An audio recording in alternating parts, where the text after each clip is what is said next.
Това любов ли е или зависимост? От една страна се чувствате щастливи, от друга страна постоянно сте тревожни.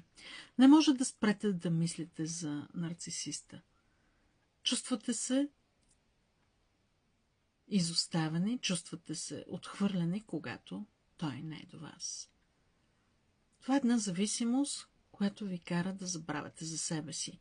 И когато се държи зле с вас, дори когато ви оскърбява, обезценява, обезличава, унижава, вие търсите оправдание за него. Той е в труден период, явно има проблеми в работата. Всъщност, това напомня на модерния стокхолмски синдром, където жертвите започват да търсят оправдание и адвокат за своите похитители, за агресора. Заложниците, които симпатизират на своя мъчител, на своя агресор. И така, това е една зависимост.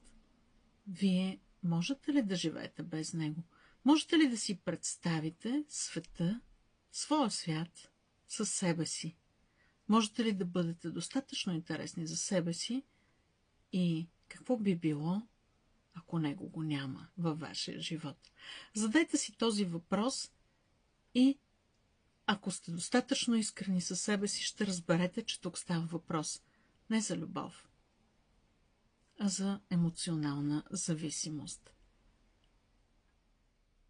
Така че, ако разберете, че сте попаднали в токсична връзка и решите да изберете себе си, тогава не се колебайте да ме потърсите за лични консултации.